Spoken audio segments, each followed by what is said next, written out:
உள்ள வந்திருக்கவங்க எல்லாருக்கும் வணக்கம்.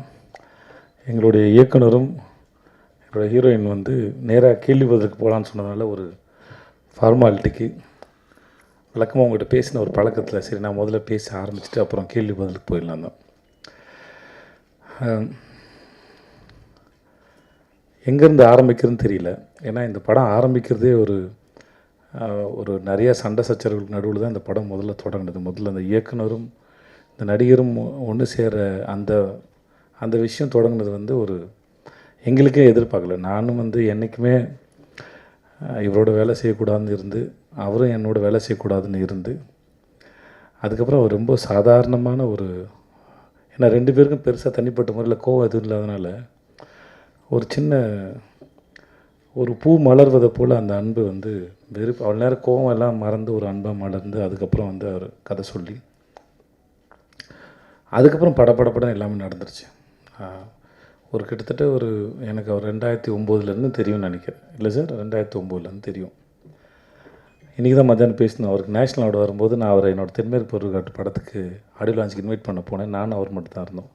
அவருக்கு வந்த மெசேஜ் எதுவும் நான் தான் படித்து சொன்னேன். ஃப்ளைட் டிக்கெட் எதுவும் நான் தான் படித்து அவருக்கு சொன்னேன் நான்.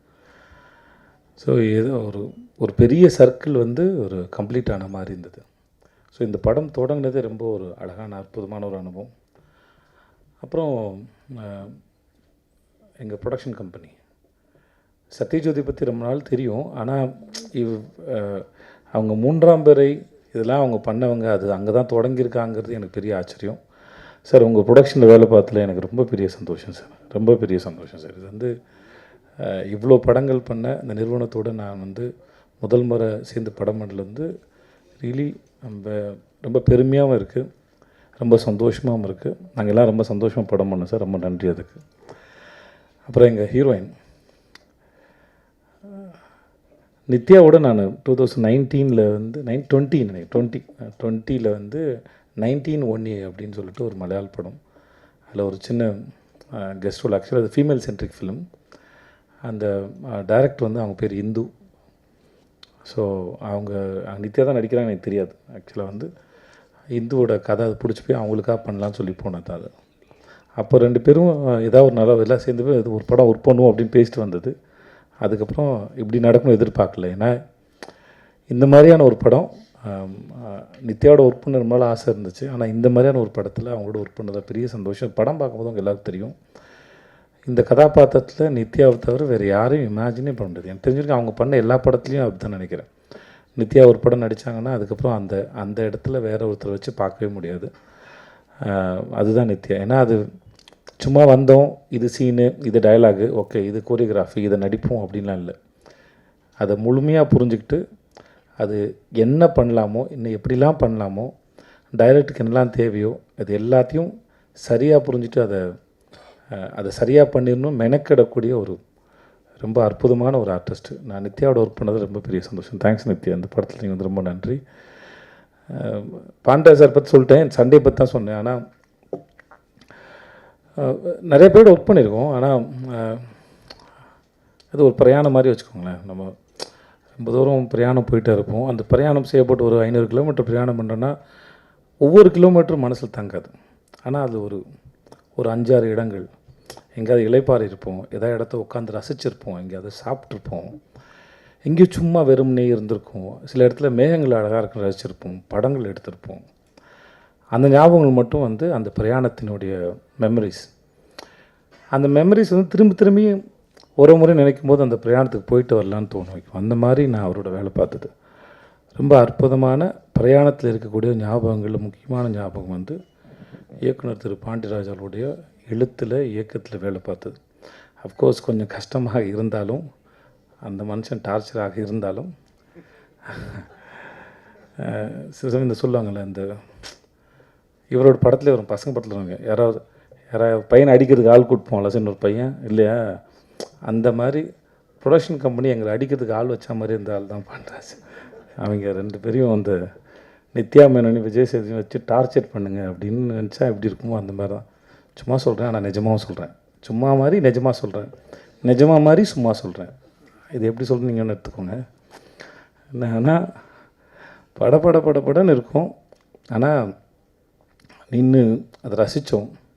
ஷூட்டிங்லாம் முடிஞ்சதுக்கப்புறம் அந்த கடைசி நாள் முடிஞ்சதுக்கப்புறம் அங்கே உட்காந்து ட்ரெஸ்லாம் மாற்றிட்டு வந்து திரும்பி ஒரு 3/4 மணி நேரம் 1 மணி நேரம் உட்காந்து நாங்கள் எல்லாம் பேசிகிட்டு இருந்தோம். ஏன்னா அதை விட்டு போகிறதுக்கு மனசு இல்லை. இன்னும் இந்த ஷூட் வந்து இன்னும் ஒரு வாரம் சும்மா ஏதாச்சும் எடுக்கலாமா அப்படின்னு தோணுச்சு. அந்த அளவுக்கு. ஏன்னா அது ஒரு பெரிய குடும்பமாக இருந்தது. எல்லாருமே சரி, தீபாக்காவாக இருக்கட்டும், சரவணன் சாராக இருக்கட்டும், ரோஹனாக இருக்கட்டும், எங்கள் தங்கச்சி அறிஞர் ராகவர்த்தி, அவங்க பேர் என்ன சார், ரோஷினியாக இருக்கட்டும், குழந்தைங்களாக இருக்கும், மகிழினி. ஆக்சுவலாக அந்த குழந்தை வந்து முதல்ல ஆண் குழந்தையா அந்த ஸ்கிரிப்டில். அவள் பேர் மகிழினி. மகிழ் வந்ததுக்கப்புறம் அதோட சரியாக அவளோட சரியான சாய்ஸ்னு சொல்லி இந்த படத்தில் எங்களை ஆசீர்வதிக்க வந்த தெய்வம்னா அது மகிழினி தான் நினைக்கிறேன். இவர் பேப்பரில் எழுதுனதை எப்படா இவர் வாட்டுக்கு எழுதி வச்சுருக்காரு, இவங்க சண்டை போட்டுட்ருக்காங்க, குழந்தை தூங்குது, திடீர்னு குழந்தை முழிக்குது, திடீர்னு குழந்தை பேசுது, அப்படிலாம் ஒருத்தர் எழுதும்போது நம்மளாம் நடிச்சிருவோம். ஒரு வயசு குழந்தை இதெல்லாம் பண்ணுன்னா எப்படி தான் இதை எக்ஸிக்யூட் பண்ண போகிறாங்கன்னு எனக்கு பெரிய ஆச்சரியமாக இருந்தது. கேட்டேன், சார் இதெல்லாம் நடக்குமா சார், எழுதி வச்சுருக்கீங்கன்னா? எல்லாம் நடக்கும் சார், வாங்க சார் அப்படின்னு. ஏன்னா நான் பசங்க பண்ணியிருக்கேன் எனக்கு தெரியும்ண்ணா.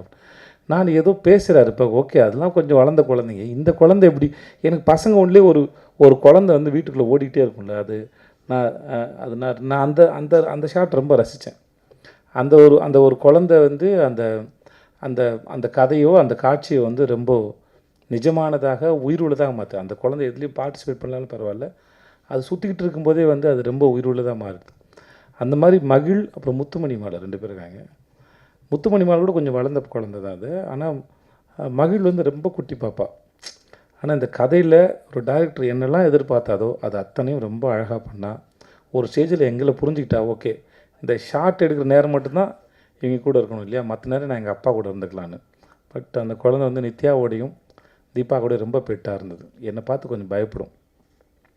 பட் மகிழ் வந்து இந்த படத்துக்கு வந்து எங்களுக்கு வந்து எங்களையும் எங்கள் தயாரிப்பாளரையும் படம் பார்க்க போகிறவங்க எல்லாரையும் கண்டிப்பாக மகிழ்விக்கக்கூடிய அவள் வர சீன்லாம் வந்து உங்கள் எல்லோரும் ரொம்ப பிடிக்கும். அது அவ்வளோ உயிரோட்டமாக இருக்குன்னு நம்புகிறேன். அப்புறம் எங்கள் தனித்தனியாக பாராட்டினா இல்லை சொல்லணுன்னா, எங்கள் டீமில் வந்து அவ்வளோ பெரிய ஆக்டர்ஸ் இருக்காங்க. செம்மன் வினோத் சார், அப்புறம் அவங்க ஒய்ஃபாக நடித்தாங்க சார், அவங்க பேர் ஜானகிம்மா. ஐயோ ஓகே, அவங்க இப்படி படத்தில் வந்துட்டு போகிற, இப்போ இன்ட்ரடியூஸ் பண்ண அந்த நாகப்பாம்பு வினோத் சாகர் எல்லாருமே சரி, படத்தில் இருந்த எல்லாருமே இந்த படத்தை ரொம்ப, யோகி பாபு சார் எல்லாருமே சரி, இந்த படத்தை ரொம்ப பிரமாதமாக பண்ணியிருக்காங்க அவங்க வேலையை. இது நாங்கள் டப்பிங் பார்க்கும்போது ரொம்ப ரசித்தோம். படம் ஷூட் பண்ணிட்டு இருக்கும்போது நிறைய பேர் வந்து சொன்னாங்க, இது எங்களோட கதையை பார்க்குற மாதிரி இருந்தது. ஸோ படம் பார்க்குற உங்களுக்கும் அப்படி தான் இருக்கும் நாங்கள் நம்புகிறோம். ஸோ ஜூலை 25 ரிலீஸ் ஆகுது. முக்கியமாக சனா எதிர்பார்க்கல. நான் வந்து ஒரு ஆல்பமே வந்து இவ்வளோ சிறப்பாக பண்ணி தருவாருங்கிறது வழக்கமாக அவர் பண்ணுறது தான். பட் நம்ம படம்னு வரும்போதில் கொஞ்சம் எல்லாம் சரியாக அமைஞ்சுன்னு ஒரு பயம் இருக்கும். பட் சனா வந்து இந்த படத்துக்கு வந்து ரொம்ப பிரதமாக பண்ணி கொடுத்தாரு. கேமராமேன் சுகுமார், ஆர்ட் டைரக்டர் வீரசமர், எங்கள் முக்கியம் ஃபைட் மாஸ்டர் கலை. எனக்கு அந்த பையனை வந்து 2019 தெரியும். எல்லா ஃபைட்டையும் சூப்பராக பண்ணி கொடுத்தாங்க கலை. அப்புறம் பாபா பாஸ்கர். ஸோ இது ஒரு ஃபுல் பேக்ட் என்டர்டெய்னர். படம் பார்க்கும்போது கண்டிப்பாக எல்லோரும் ரொம்ப என்ஜாய் பண்ணுவீங்க அப்படின்னு நாங்கள் முழுமையாக நம்புகிறோம். ஜூலை 25 ரிலீஸ் ஆகுது. தியேட்டருக்கு வந்து பாருங்கள். ரொம்ப நன்றி. Thanks so much.